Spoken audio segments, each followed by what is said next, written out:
प्यारे बच्चों, एक बार फिर से स्वागत है आपका आपके अपने YouTube channel unique academic institute में। मैं राहुल चौधरी हमेशा की तरह एक बार फिर से आपके साथ हूं और आज हम लोग चर्चा करने वाले हैं बिहार बोर्ड क्लास 12 की जो आपकी पुस्तक है रेनबो रेनबो सेकेंड से 9th प्रोज है ये हमारा द अर्थ। और इससे पहले कि हम लेसन की बात करें, जैसा कि हम हमेशा करते हैं, पहले हम डिस्कस करेंगे इसके ऑथर के बारे में, H.E. बेट्स के बारे में।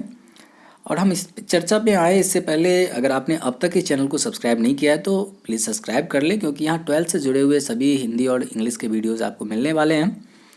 पोइट्री सेक्शन तो ऑलरेडी आपको प्लेलिस्ट में मिल जाएंगे और प्रोज सेक्शन का ये 9वां वीडियो है, जिसमें हम लाइन बाय लाइन हिंदी में आपको इस लेसन को बताने वाले हैं, एक एक लाइन का हिंदी अनुवाद बताने वाले हैं।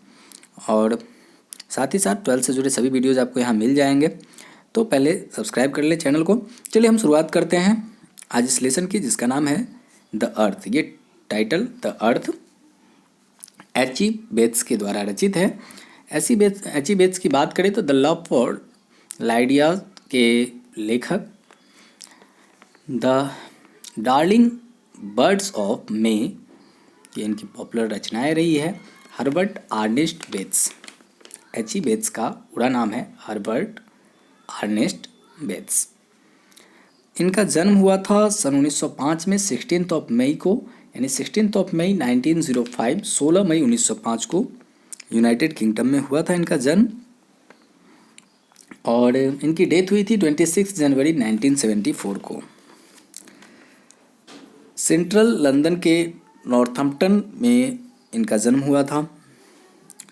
और इनकी जो पॉपुलैरिटी थी वो विलेजर्स के बीच में, विलेज फार्मर्स के बीच में काफ़ी ज़्यादा इनकी पॉपुलैरिटी थी। इनकी जो रचनाएं होती थी बहुत हद तक, जैसे अगर आप हिंदी के लेखकों में प्रेमचंद की बात करें तो उनकी रचनाएं ज़मीनी होती थी, वैसे ही H.E. बेट्स की रचनाएं भी ज़मीनी हुआ करती थी।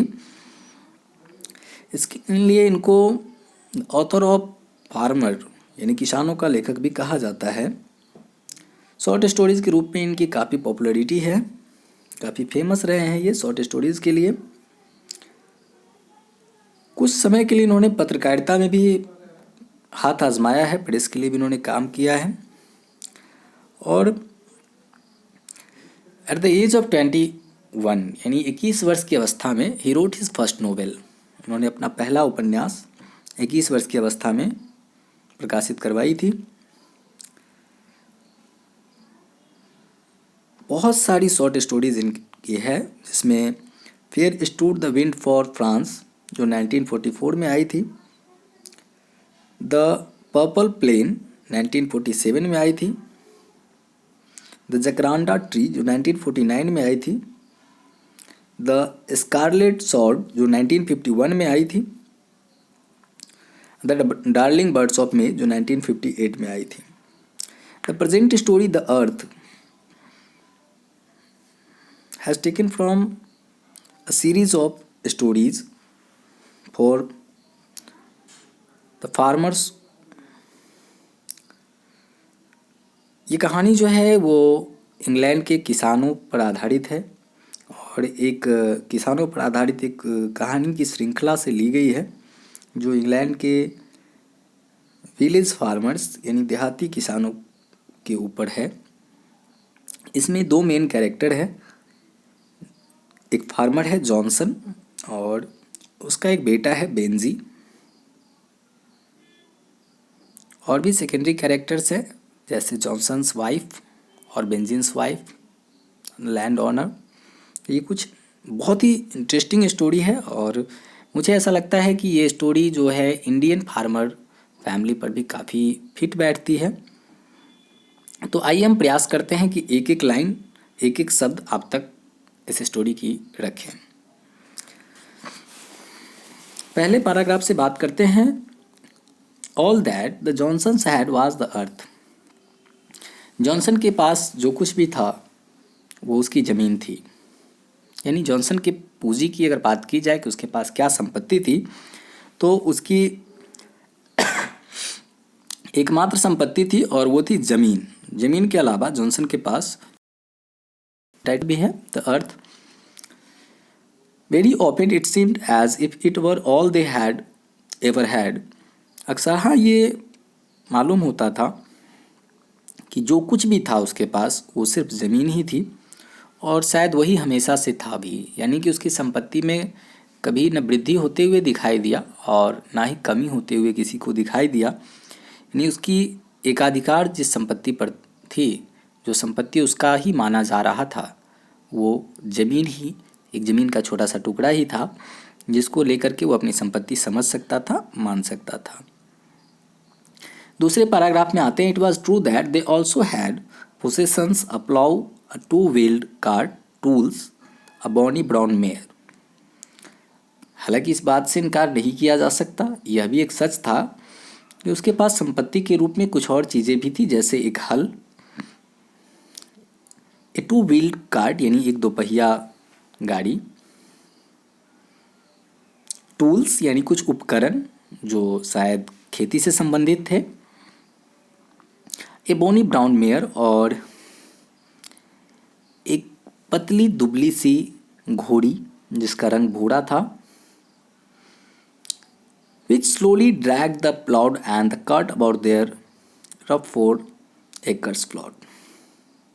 और वो घोड़ी करती क्या थी, तो धीरे धीरे हल और गाड़ी को चलाने का काम, जो हल और गाड़ी उसके पास थी उसको चलाने का काम करती थी।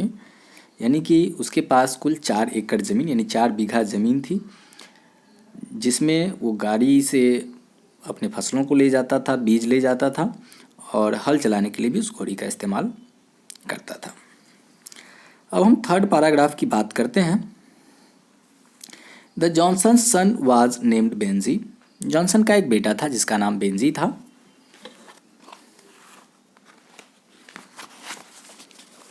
And it was more since they had surrendered to the idea that he was not right in his head. लगभग जब वह 30 वर्ष की अवस्था में रहा होगा, तब उसके माता पिता ने आत्मसमर्पण कर दिया था उस सोच के आगे कि बेंजी जो है मानसिक रूप से विकसित नहीं है। यानी कि बेंजी का जो मानसिक विकास हुआ है वो सही सही ढंग से नहीं हुआ है, यह बात उनके पेरेंट्स ने मान ली थी लगभग 30 वर्ष की अवस्था में। It was not that he was insane और imbecile, or even that he could not read and write and count figures। ऐसा नहीं है कि बेंजी पागल था या मूर्ख था। अमूमन वह पढ़ लिख नहीं सकता था, आंकड़ों की गणना करना नहीं जानता था, but only that he was simple not quite like other people. लेकिन केवल इतना था कि वह सरल था, अन्य लोगों की तरह नहीं था। यानी कि पूर्णतया उसका मानसिक विकास नहीं हुआ था। ऐसा नहीं कि वो पागल था या पागलपन करता था, किसी को मारता पीटता था, या फिर ऐसा था कि बिल्कुल निरक्षर था, वो गिन नहीं सकता था आंकड़ों को या पढ़ लिख नहीं सकता। तो वो थोड़ा बहुत ये सब जानता था, बस यही कि वह स्वभाव से इतना सरल था कि वह दुनिया की जो चपलता है, जो धूर्तता है, उससे बड़ा ही अनभिज्ञ था। And because he was there only son, और चूंकि वह अपने माता पिता का इकलौता सन था, इकलौता बेटा था, तो Johnson had spend many years being a little too kind too anxious and too sacrificial towards him. तो उसके माता पिता ने बहुत अधिक चिंता उसके प्रति व्यक्त की थी, जो हर सामान्य माता पिता की जिम्मेदारी होती है कि अपने बच्चों के लिए जितना अधिक समर्पण वो दिखा सकते हैं दिखाते, और ख़ासतौर से बेंजी के लिए दिखाना लाजमी था क्योंकि वो इकलौता बच्चा था, और अगर वही मानसिक रूप से पूर्ण विकसित नहीं होता तो शायद जीवन भर उन लोगों को समस्या आने वाली थी। तो इसलिए जितना अधिक वो दयालुता या चिंता या जितना सेक्रीफाइस वो कर सकते थे अपने बेटे के लिए, उन्होंने किया था, so that he had grown up to seems worse in their eyes than he really was। Benji had the large loose limbs that often belong to the simple minded।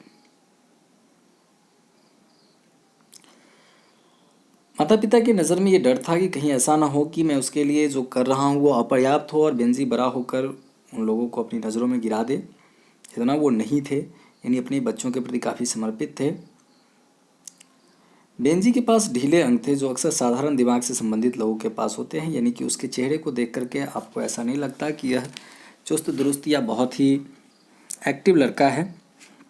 सीधा साधा प्रतीत होता था देखने से भी। And thick soft fair hair on his face, और उसके चेहरे पे पतले सफ़ेद बाल उगे थे। He had the look of being a simple hearted man as well as a simple minded man. उसकी बनावट जो है साधारण दिल वाले व्यक्ति के साथ साथ एक साधारण दिमाग वाले व्यक्ति की थी। यानी उसको देख करके ही आप अंदाज़ा लगा सकते थे कि ये लड़का बहुत ही चपल नहीं है, चतुर नहीं है, और बिल्कुल सामान्य दिमाग वाला, सामान्य दिल वाला व्यक्ति है, जिसके अंदर छल प्रपंच या किसी प्रकार का दुख और ज़्यादा अनुभूति इसको नहीं होती है। His eyes were blue and all day long he had a simple smile on his face. उसकी आंखें नीली थी और पूरे दिन उसके चेहरे पर एक साधारण सी मुस्कुराहट होती थी। But somewhere behind the blue eyes, the simple smile and soft childish hair, his simplicity seems gradually to have become a kind of cunning. लेखक यहाँ पे लिखते हैं कि नीली आंखें और सरल मुस्कुराहट और बच्चे जैसे मुलायम बाल के पीछे कहीं न कहीं उसकी सादगी को धीरे धीरे एक तरह की मक्कारी में बदलनी ही थी। यानी ऐसा क्या हो गया कि बेंजी की मक्कारी की बात लेखक यहाँ कर रहे हैं थर्ड पैराग्राफ के अंत में। इसको जानने के लिए तुम लोगों को आगे पढ़ना होगा। It was more than 30 years since the Johnsons realising that he was not quite like others. 30 साल से अधिक समय हो चुका था जब से जॉनसन समझ गया कि वह दूसरे लोगों की तरह नहीं है, यानी कि जॉनसन को समझ में आ गया कि उसका बेटा दूसरे बच्चों की तरह नहीं है, वो सामान्य नहीं है। Had taken Benjy to a doctor, इसलिए वो लोग बेंजी को एक डॉक्टर के पास लेके गए। This doctor had persuaded them that he needed interest that would strengthen his mind. Doctor ने बताया कि उसे किसी चीज़ में दिलचस्पी लेने की आवश्यकता है जो उसके दिमाग को मजबूत करेगी। यानी डॉक्टर ने कहा कि आप अपने बच्चों को किसी ऐसे फील्ड की तरफ प्रोत्साहित करें जिसमें उसका मन लगता हो, चाहे वो जो भी चीज़ें हों, खेलना हो, पढ़ना हो या गाना हो, नाचना हो, जो भी चीज़ में उसका मन लगता हो उसकी तरफ उसको डाइवर्ट कीजिए, उसको प्रोत्साहित कीजिए। शायद ये चीज़ उसके मस्तिष्क को मजबूत कर देगी। ऐसा डॉक्टर ने बेंजी को लेकर के जॉनसन को समझाया। It would be good if they gave him something to do, some occupation.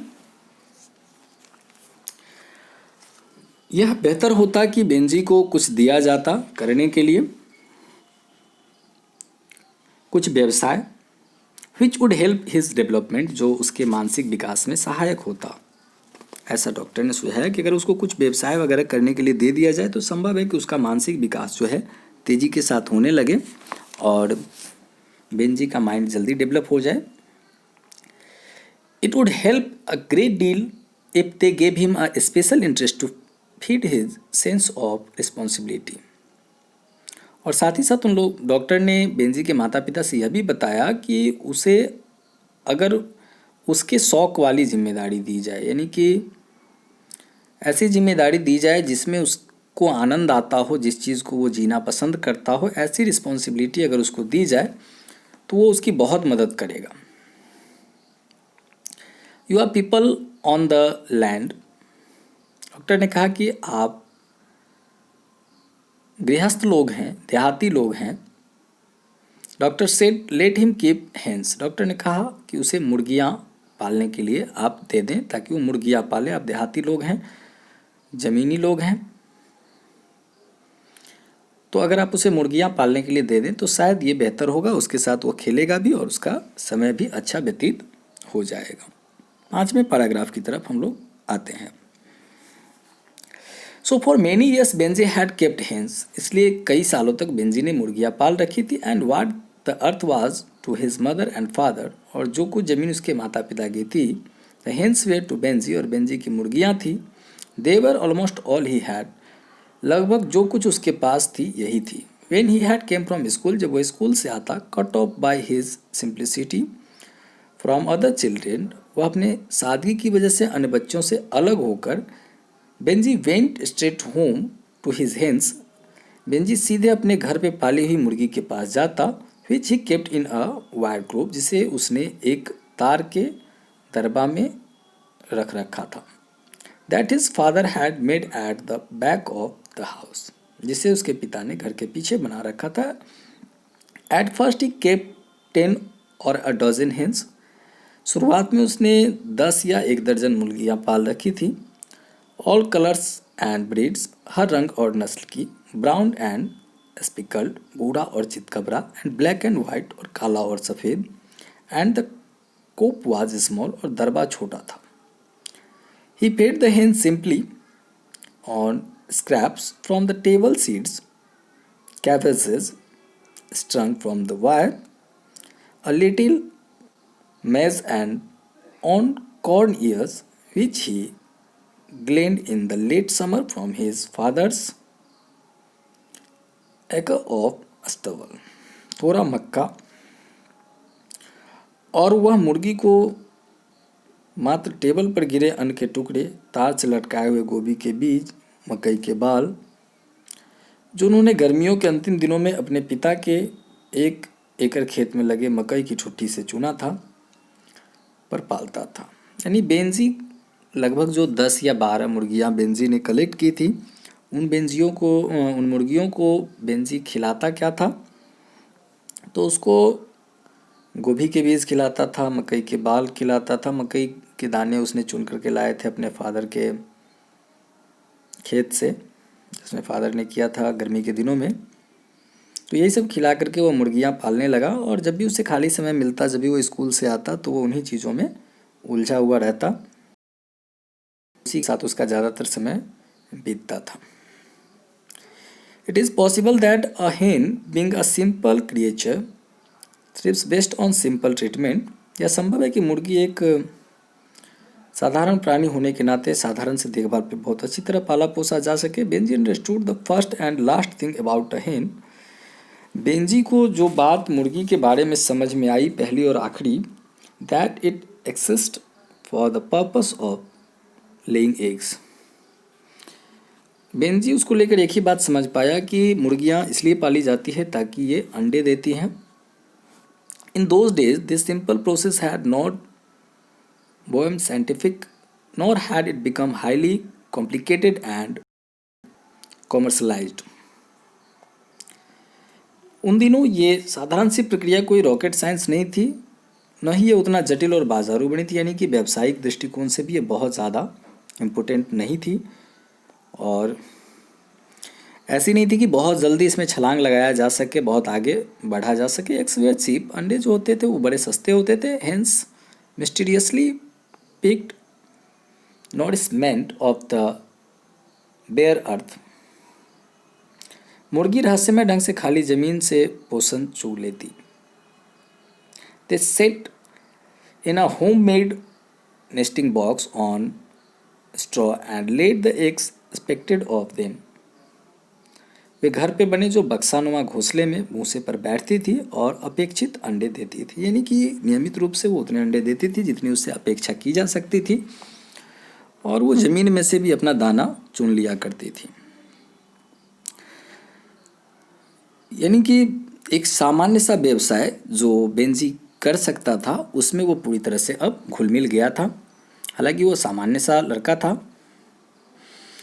अब आगे देखते हैं कि 6th पैराग्राफ में लेखक क्या कहते हैं। Benji understood another thing about the business of hence. Benji ने एक और बात समझने का प्रयास किया, या बेंजी एक और बात समझ गया मुर्गियों के व्यवसाय के बारे में।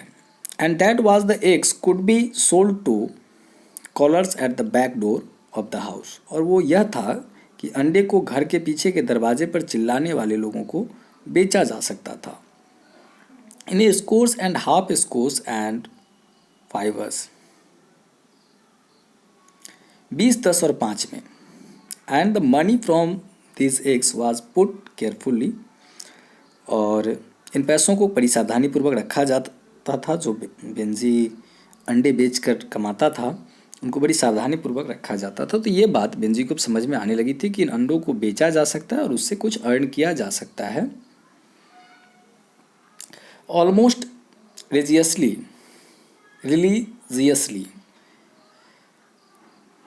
प्रायः धार्मिकता से, into a large white basin that stood on the top shelf of the kitchen cupboard। एक बड़े से सफ़ेद बर्तन में जो कि रसोई घर के अलमारी के ऊपर शेफ पर रखी होती थी। The basin was beyond Benjy's reach. पैसे से भरा वो बेसिन जो था, जो बर्तन था, वो बेंजी की पहुंच से दूर था, यानी बेंजी वहाँ तक नहीं पहुंच सकता था। यानी बेंजी अंडों को बेचता और उसके जो पैसे होते वो सेब के ऊपर रख दिए जाते, लेकिन बेंजी वहाँ तक नहीं पहुँचता था। और दूसरी बात कि बेंजी को उन पैसों से कोई लेना देना होता भी नहीं था। But one day his mother would tell him, उसकी माँ ने उससे कहा, the money will be yours, you understand. एक दिन उसकी माँ ने बताया, पैसा तुम्हारा होगा, समझे। Your father and me are going to save the money, तुम्हारे पिता और मैं पैसे बचा रही हूँ। When there's enough we shall put it in the bank, और जब वे अधिक हो जाएंगे हम लोग इसे बैंक में रख देंगे। The bank will give interest on it, और बैंक इस पर ब्याज देगा। एंड देन वन डे, और फिर एक दिन, वेन यू आर 21, और जब तुम 21 साल के होगे, it will be yours by rights, यह आधिकारिक रूप से तुम्हारा हो जाएगा जब तुम्हारी उम्र 21 वर्ष हो जाएगी। It will all bye yours, यह सब तुम्हारा होगा। And you can do what you like with it, और तुम जो भी चाहो इस पैसों का कर सकते हो। डू यू अंडरस्टैंड, क्या तुम समझे। And Benji would simply smile at his mother and से यस ही अंडरस्टूड, और यह देख करके बेंजी बड़ी सरलता से अपनी माँ के ऊपर मुस्कुराया और कहा कि हाँ वह समझ गया। यानी उसने कहा कि हाँ मैं इस बात को समझ गया कि ये पैसे मेरे ही होंगे, जब मैं 21 का हो जाऊंगा तब ये मेरे हो जाएंगे, और जब मेरी जो इच्छा होगी मैं इन पैसों का खरीद पाऊंगा। एज टाइम, 7th पैराग्राफ में आते हैं। As time went on, Benjy began to keep many more hens. जैसे जैसे समय बीतता गया, बेंजी बहुत सारी मुर्गियाँ पालने लगा। बेंजी को धीरे धीरे उसमें मन लगने लगा। उसने पैसे देखे, हालांकि वो पैसों के बारे में कुछ जानता नहीं था, लेकिन उसने धीरे धीरे बहुत सारी मुर्गियाँ पालना शुरू कर दिया। Soon there were more eggs than could be sold at the back door, और धीरे धीरे इतनी मुर्गियाँ हो गई कि उनके अंडों को पीछे के दरवाजे से बेच पाना मुश्किल हो गया, यानी उतने नहीं बिक पा रहे थे। And by the time Benji left school eight 14, और तब तक बेंजी 14 वर्ष की आयु में स्कूल छोड़ चुका था, स्कूल जाना उसने बंद कर दिया। ही हैड 40 और 50 hens and about as many laying pullets। उसके पास 40 या 50 मुर्गियाँ और इतने ही अंडा देने वाली जवान मुर्गियाँ थी। अभी जो 10 या 12 से उसने अपना व्यवसाय शुरू किया था, आज उसके पास 40 या 50 मुर्गियाँ थी जो अंडे दे सकती थी। And these were producing an average of 200 eggs a week, और औसतन ये हफ्ते में 200 अंडे दे देती थी। Soon he would set off 3 times a week with a large basket of eggs on a wheel truck and whack them in a caster। जल्द ही वह सप्ताह में 3 बार एक व्हील ट्रक पर, जो एक प्रकार का ठेला कह सकते हैं, उस पर ले करके अंडों की एक बड़ी टोकरी के साथ फेरी लगाकर बेचने लगा। यानी अब वो घर के दरवाजे से उन अंडों को नहीं बेच पा रहा है, तो वो क्या करता है कि उन अंडों की फेरी लगाता है और लेकर उसको बाजार में बेचने लगा।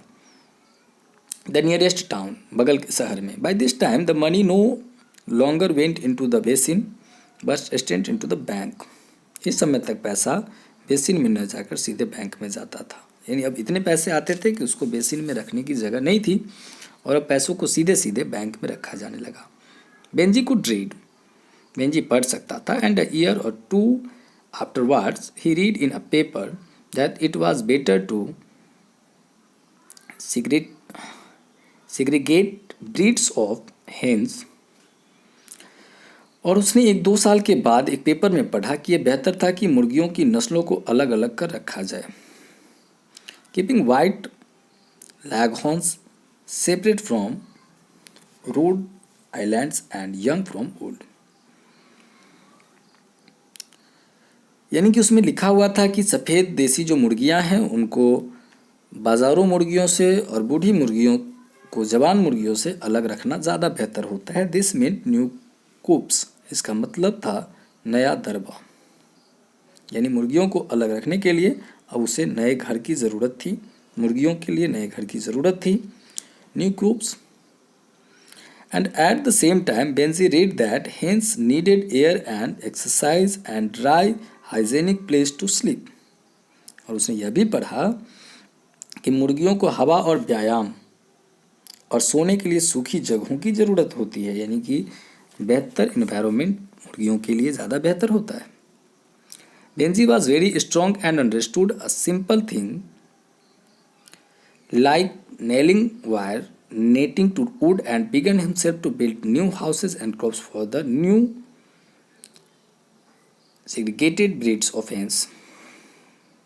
अब बेंजी ने क्या किया, बढ़िया तरीके से खूब बढ़िया से अपने से तार से बुना और अलग अलग नस्ल की मुर्गियों के लिए नया नया अलग अलग दरबा यानी घर बनाना शुरू कर दिया। For all this he needed space, इस सब के लिए उसे जगह की आवश्यकता थी। And so his father and mother gave him a strip of land running from the back of the house half way across the field.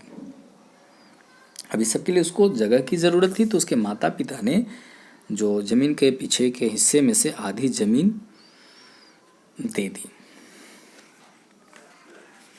In this way they gave him something more precious than they had ever given before. और इससे पहले जो भी चीज़ें माता पिता ने उसको दी थी उसकी तुलना में ये सबसे कीमती चीज़ थी जो बेंजी के माता पिता ने अभी बेंजी को दी, और वो थी land.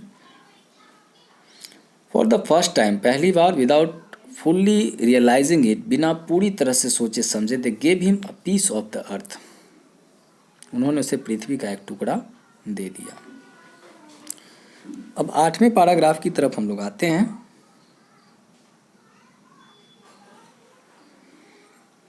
All this time they themselves had struggled hard and almost vainly with her earth. इतने समय तक वे खुद से तकरीबन बेकार में ही उस जमीन के ऊपर खून पसीना बहाया। At the back of their minds lay a precious belief that Benzi would one day grow out of his simplicity.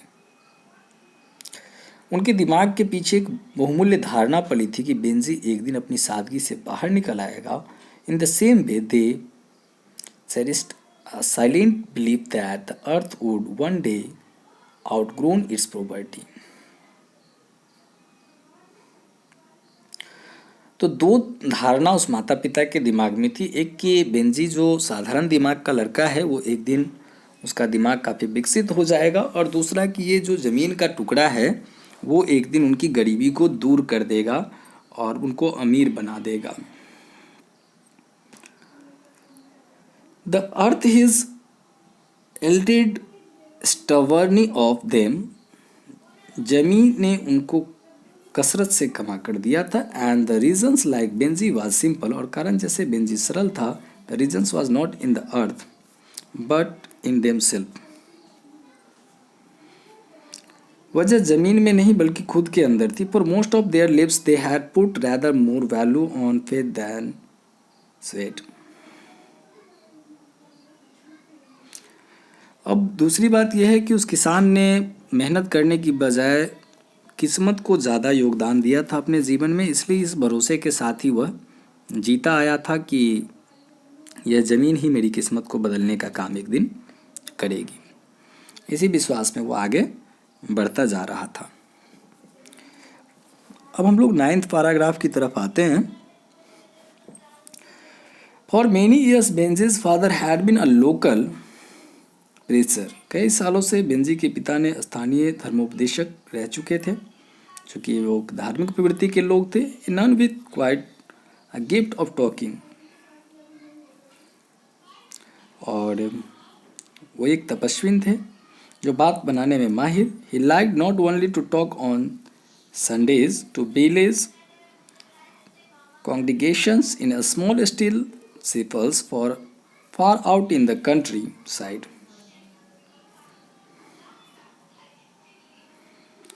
वो सिर्फ रविवार को छोटे से गांव के शांत पूजा स्थल के जमघट जो कहीं दूर देहात में होता था में बात करना पसंद नहीं करती थी। But he like to talk at the back door over the fields gate on the road outside the house. लेकिन वह पीछे के दरवाजे पर मैदान के मुख्य द्वार पर घर के सड़क के किनारे बात करना पसंद करता था। He talked so much that he must have had an idea that the earth, designed, created, and nourished by God, would take care of itself. यानी कि वह इतना समझता था या इतना मानता था, वह इतना अधिक बात करता था मानो उसके पास अवश्य ही भगवान द्वारा मनुष्य के लालन पालन, सृष्टि निर्माण दुनिया की सबसे अधिक जानकारी हो। यानी कि वह ईश्वरीय शक्तियों की जो व्याख्या स्वयं में कर लेता था वह अद्भुत था। जॉनसन की बात यहाँ हो रही है। जॉनसन एक धार्मिक प्रवृत्ति का व्यक्ति था, एक अंधविश्वासी प्रवृत्ति का, धार्मिक प्रवृत्ति का तो मैं नहीं कहूँगा, एक अंधविश्वासी प्रवृत्ति का व्यक्ति था जो यह मानता था कि दुनिया के निर्माण, लालन पालन और भगवान द्वारा मनुष्यों के ऊपर जो व्यवस्था बनाई गई है उसकी जानकारी वह सबसे ज़्यादा रखता था। और शायद यही कारण उसकी गरीबी का भी था, क्योंकि वह काम से ज़्यादा संयोग को महत्व देने वाला व्यक्ति था। While he talked, Thistles seeded and chalked his wheat. Rabbits broke in and nabbed his cabbages. Storms smashed his standing corn. जब तक वह बात करता बटकैया बो दिया जाता, गेहूँ चटक जाती, खरगोश घर में घुसकर गोभी को कुतर देता और आधी खड़ी फसलों को बर्बाद कर देता। यानी सारे काम भले नष्ट हो जाते लेकिन वो बात करता रहता। He struggled on like a man chained by bad luck. वह ऐसे मेहनत करता जैसे मुसीबतों में बंधा हुआ इस इंसान अपने भाग्य को कोसता हुआ आगे बढ़ रहा हो। And while he knew that his land was poor and the Benji was a simple man. और जबकि वह जानता था कि उसकी भूमि खराब थी और बेंजी एक साधारण व्यक्ति था, no one had ever had the need of courage to tell him that he himself was a lazy man. लेकिन यह बताने की हिम्मत किसी में उसको नहीं थी कि वह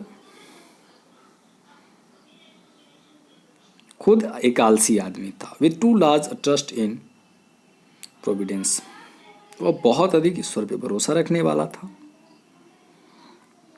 यानी कि जैसे कहते हैं कि कहावत है कि राम भरोसे हिंदू होटल, यानी कि वह ऐसा व्यक्ति था कि हर बात ईश्वर पर छोड़ देता था कि जो करेगा ऊपर वाला ही करेगा, हमारी कोई जिम्मेदारी नहीं बनती है। तो इसी विचारधारा का वह व्यक्ति था। अब हम 10वें पैराग्राफ की तरफ आते हैं। And while his father talk Benjy went on stayed fastly with the simple business of making hens lay eggs. और जब कभी उसका पिता बात करता, बेंजी दृढ़ता से अंडा देने और मुर्गी पालन की बात जारी रखता। यानी पिता चाहे किसी भी काम में लगा रहे, बेंजी को बस अब एक ही चीज़ समझ में आती थी और वह थी मुर्गियाँ और उसके अंडे। वह अक्सर उन्हीं चीज़ों में व्यस्त रहता। Part of the field at the back of his father's house began to resemble a quivering checkerboard of black and brown and white feathers.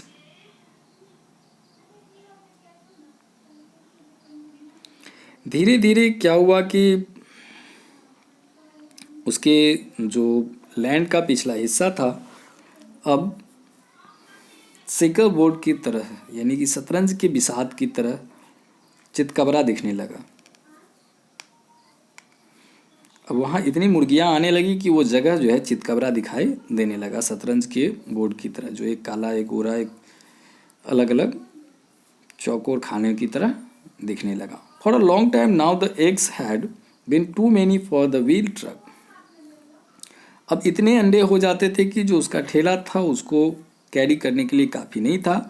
And Benji at regular intervals borrowed his father's horse and cart. और Benji नियमित अंतराल पर अपने पिता का घोड़ा और गाड़ी उधार लेता। Taking the eggs not only down into the town but also into market. अब इतने अंडे थे कि वो सिर्फ नगर के अंदर ही नहीं बल्कि बाजार में भी ले जाने लगा। ऑल द टाइम बेंजी वो the simple smile of a simple hearted man on his face. हमेशा बेंजी अपने चेहरे पर एक साधारण दिल वाले व्यक्ति की तरह मुस्कुराहट सजाए रखता। And all the time the money went religiously into the bank in his name. और हर समय जो पैसे आते वो सीधे सीधे धार्मिकता के साथ यानी ईमानदारी के साथ बेंजी के नाम से बैंक में जमा कर दिए जाते हैं। 11th पैराग्राफ की तरफ आते हैं। When Benji was 21, his mother and father planned and carried out a little ceremony। जब बेंजी 21 वर्ष का था तो उसके माँ बाप ने एक छोटा सा समारोह आयोजन करने की योजना बनाई। They got his passbook from the bank। Way bank से उसके पासबुक लेकर आए। And at supper his father made a sort of speech। और रात्रि भोज में उसके पिता ने एक तरह से भाषण दिया। Almost in the tone of a public address in which he talked as if he had been a diligent man all his life। एकदम से सार्वजनिक भाषण के अंदाज में जिसमें वे बोलते थे मानो अपने पूरे जीवन में एक मेहनती व्यक्ति थे। Setting an example of thrift and industry and that this। बचत और व्यवसाय का मिसाल देने लगे और फलाना और ठिलाना। The passbook was Benji's natural reward for talked as if he were talking to a child who still does not know one from two। वो इस अंदाज में बात कर रहे थे जैसे वो एक ऐसे बच्चे से बात कर रहा हो जो अभी एक दो नहीं जानता। And at last he gave Benjy the passbook. और अंत में उन्होंने वो पासबुक बेंजी को थमाया। This is your money Benjy's, he said, now yours 21, this is your money, do you understand. उन्होंने बेंजी को पासबुक थमाते हुए कहा कि यह तुम्हारा पैसा है क्योंकि अब तुम 21 के हो, क्या तुम समझे। 12th पैराग्राफ की तरफ आते हैं। 12th पैराग्राफ में कहते हैं yes Benjy said and he took the passbook. हाँ, बेंजी ने कहा और उसने पासबुक लिया। He opened it and looked at it. उसने इसे खोला और देखा। And saw in it an amount of more than 230 pounds. उसने देखा कि इसमें 230 से अधिक पाउंड की राशि थी। Then he shut up the passbook and put it into his pocket. फिर उसने पासबुक बंद कर दिया और उसे अपनी जेब में डाल दिया। अब 13 पैराग्राफ की तरफ आते हैं। यानी कि बेंजी के पिता ने एक भोज का आयोजन किया। अपने बच्चे की सफलता पर काफ़ी गर्वान्वित महसूस किया खुद को। और बेंजी को पासबुक थमाते हुए एक लंबा चौड़ा भाषण का कसीदा पढ़ा जैसे बेंजी के सफलता के पीछे उनकी बहुत बड़ी मेहनत का योगदान था। इन सभी बातों को उन्होंने जाहिर करने का सार्वजनिक तौर पर प्रयास किया। और अंत में बेंजी को पासबुक थमाया और कहा कि क्या तुम्हें मालूम है कि ये तुम्हारा पैसा है क्योंकि अब तुम 21 के हो।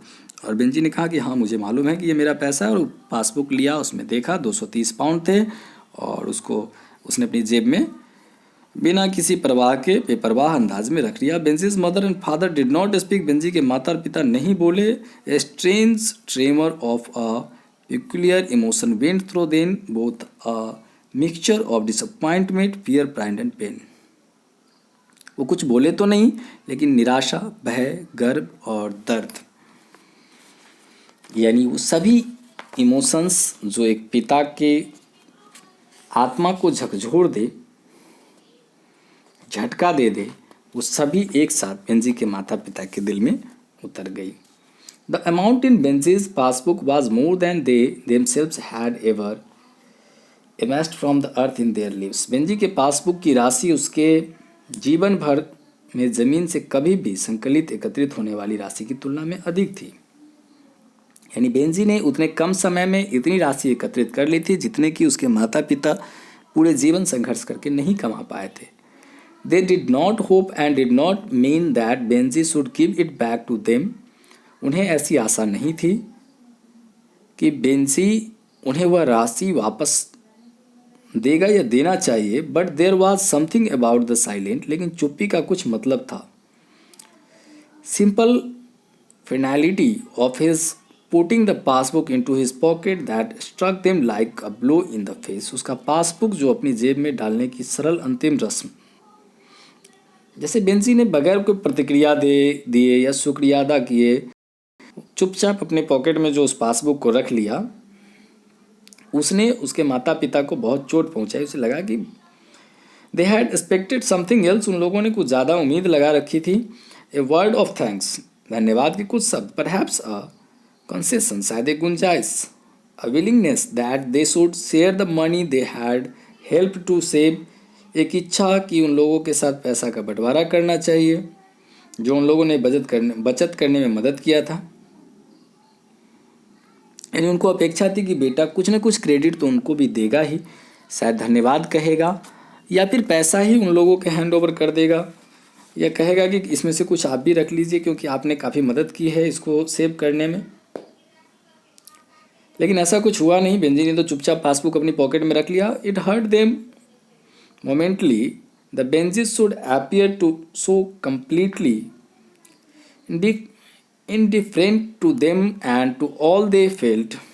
उन्हें क्षणिक रूप से इस घटना ने काफ़ी चोट पहुंचाई क्योंकि बेंजी ने जो व्यवहार किया वो बिल्कुल ही उलट था उनकी सोच की तुलना में, जो वो अपेक्षा कर रहे थे उसकी तुलना में। They have remembered why it was, फिर उन्हें याद आया, फिर उन्हें इस बात का ध्यान आया कि ऐसा क्यों हुआ। It was because Benji was still simple, ऐसा इसलिए था क्योंकि बेंजी अभी तक भोला था और शायद उन परंपराओं को जिससे उसके पिता अवगत थे बेंजी नहीं जानता था। There were shades of feeling and conduct that were beyond his understanding, भावना और आचरण के रंग थे जो उसके समझ से बाहर था। They were touched with pity for him and understood, वे लोग उसके भावना में व्याकुल थे और मन को उन्होंने समझा लिया। माता पिता ने अपने मन को ये सोचकर समझाया कि बेंजी जो है वो एक सामान्य सोच का लड़का है, एक सरल दिमाग का लड़का है जो परंपराओं को नहीं जानता है, इसलिए उसको पता ही नहीं है कि शुक्रिया करना क्या होता है, या पासबुक लौटाना क्या होता है, या पैसे शेयर करना क्या होता है, या धन्यवाद देना क्या होता है। इन सब बातों से बेंजी जो है वह अनभिज्ञ है। तो जाहिर सी बात है कि इसलिए अफसोस करना बेकार है और बेंजी की गलती भी नहीं है। तो उस व्याकुलता में माता पिता ने अपने मन को समझा लिया। अब 14वें पैराग्राफ की तरफ आते हैं। अब ये पैराग्राफ एक एक लाइन का है तो जल्दी जल्दी समाप्त होने वाला है। What are you going to do with the money, they said, तुम पैसे से क्या करोगे, उन लोगों ने बेंजी से पूछा कि तुम इन पैसों का क्या करोगे Benjy. I am going to buy a piece of land, Benjy said, मैं एक ज़मीन का टुकड़ा खरीदने जा रहा हूँ, बेंजी ने कहा। Land, they said, what land, where, land, they said, what land and where, कौन सी ज़मीन और कहाँ खरीदने जा रहे हो। Mister Whitmore wants to sell the 4 acres next to us, Benjy said, Shri Whitmore हमारे बगल में 4 एकड़ बेचना चाहता है, बेंजी ने कहा। But Benji, they said, how did you know, how did you find out, माता पिता ने पूछा कि तुम कैसे जानते हो, तुम्हें कैसे पता चला। Benjy had a very simple answer, Benjy के पास बड़ा सटीक जवाब था। I asked mister Whitmore, he said, मैंने वाइटमोर से पूछा, उसने कहा। Well, they said, that is very good idea, एक बहुत अच्छा विचार है, वंडरफुल गुड आइडिया, एक अद्भुत विचार है। You couldn't do anything better, आप तो कुछ भी बेहतर नहीं कर सके। अब माता पिता ने बच्चे को शाबाशी दी कि ये बहुत अच्छा विचार है और बच्चे ने जवाब दिया कि you couldn't do anything better, आप तो कुछ भी बेहतर नहीं कर सके। उसने अपने माता पिता को उसी समय अपमानित कर दिया कि आपने तो जीवन में कुछ किया नहीं, तो शायद मैं जो कर रहा हूँ ये बेहतर ही कर रहा हूँ और ये बहुत ही बेहतर मैं करने जा रहा हूँ, इससे बेहतर मैं कुछ नहीं कर सकता था क्योंकि आप लोगों ने तो कुछ बेहतर किया ही नहीं। 22nd पैराग्राफ में आते हैं। As time went on and Benji acquired the land, his father and mother not only felt that it was a good idea, but they felt very proud of him. जैसे जैसे समय बीतता गया, Benji के माता पिता ने अपने बच्चे पे गर्व महसूस किया कि उसके बच्चे ने जो भूमि अधिग्रहित की थी, खरीदी थी, वह एक बहुत ही अच्छा आइडिया था, एक बहुत अच्छी योजना थी। They had that kind of pride in him that parents have in a child that says it first word of takes it first step.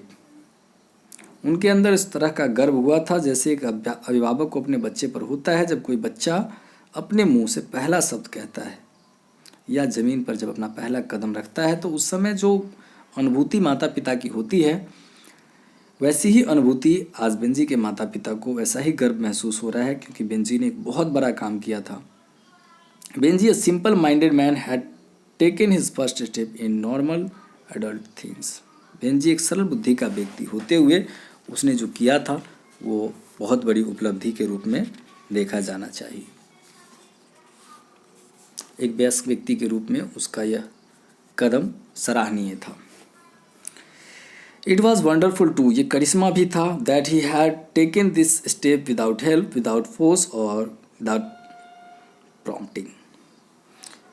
यह एक करिश्मा भी था कि उसने ये कदम बिना किसी की मदद के, बिना किसी जोर के, बिना किसी बढ़ावा के उठाया था। All his life they had treated him as a child. पूरी जिंदगी माता पिता ने उसके साथ एक बच्चे जैसा व्यवहार किया। That will not grow up, जो बड़ा नहीं होगा। एंड नाउ सडनली, और अचानक से, ही हैड ग्रोन अप, वह इतना बड़ा हो चुका था। Thought they could scarcely realise it, जिसको शायद ही उसके माता पिता महसूस कर सकते हैं। Benji was a man of property. Benji एक संपत्ति का मालिक था। अब 4 एकड़ की संपत्ति का मालिक था। जितनी उसके माता पिता की संपत्ति थी उतनी अब इसकी भी संपत्ति हो गई है। 23rd पैराग्राफ की तरफ आते हैं। फॉर द नेक्स्ट 4 और 5 years Benjy went on creating more houses for more hens. अगले 4-5 साल तक बेंजी अधिक से अधिक मुर्गियों को रखने के लिए अधिक से अधिक घर बनाते चला गया। And then selling more eggs and making more money, और तब अधिक से अधिक अंडा बेचना और अधिक से अधिक पैसा कमाना। He was still a simple man, वह अभी भी एक सरल व्यक्ति था। He could not have made a pair of boots, वह जूते की एक जोड़ी नहीं बनवा सका। He knew nothing about the stock markets, वह शेयर बाजार के बारे में कुछ नहीं जानता था। But he knew everything about a hen, लेकिन वह मुर्गी के बारे में सब कुछ जानता था। His hens were still to him what the earth was to his parents, उसकी मुर्गियां अभी भी उतनी प्यारी थी जितना जमीन उसके अभिभावक को। उसके माता पिता को जमीन जितना प्यारा था उतना ही प्यार वह अपनी मुर्गियों से करता था। All he had and all he understood, उसका सब कुछ यही था और वह जितना समझ पाया था उसकी कुल संपत्ति उसकी मुर्गियां ही थी। प्यारे बच्चों, एक स्टेप हम लोगों ने 23rd पैराग्राफ तक इस पार्ट में पढ़ा है। चूँकि ये वीडियो काफ़ी लंबा हो रहा है इसलिए दूसरा पार्ट हम लोग फिर आगे 24th पैराग्राफ से नेक्स्ट वीडियो में पढ़ेंगे। आशा करता हूँ कि यहाँ तक आपको ये वीडियो बिल्कुल समझ में आया होगा। अगर आपको यह वीडियो अच्छा लगा तो इसको लाइक करें, शेयर करें, और अगर आपने अब तक चैनल को सब्सक्राइब नहीं किया तो इसको सब्सक्राइब भी करें। चलिए एक नज़र फिर से डालते हैं इस कहानी में हमने क्या पढ़ा कि एक बहुत ही साधारण दिमाग का व्यक्ति, युवा लड़का जिसकी उम्र लगभग 14 वर्ष है, उसके बारे में उसके माता पिता को मालूम है कि ये बहुत ही साधारण दिमाग का लड़का है और शायद इसका मस्तिष्क विकसित नहीं है। और माता पिता के पास 4 एकड़ ज़मीन, एक गाड़ी, एक हल और एक घोड़ी है जिसकी मदद से वो खेती करता है। लेकिन खेती भी इतनी मेहनत से करता है कि वह आज तक 2 पैसा बचा नहीं पाया। हालांकि उसे हमेशा इस बात की चिंता रहती है कि उसका बेटा एक सामान्य दिमाग का व्यक्ति है, इसलिए वो जितना संभव है अपने बच्चे के लिए करता है और उसे लेकर एक डॉक्टर के पास जाता है। डॉक्टर उसे कहता है कि उसे मुर्गी पालने के लिए दे दो, और फिर बेंजी 10 मुर्गियों से अपना व्यवसाय शुरू करता है। और धीरे धीरे वो उसमें इतना निपुण हो जाता है कि बहुत अच्छी रकम जुटा लेता है और अंत में वह 4 एकड़ ज़मीन खरीद लेता है, जितनी कि उसके माता पिता पूरे जीवन में नहीं कर पाए, उससे ज़्यादा बेंजी कुछ ही वर्षों में कर लेता है।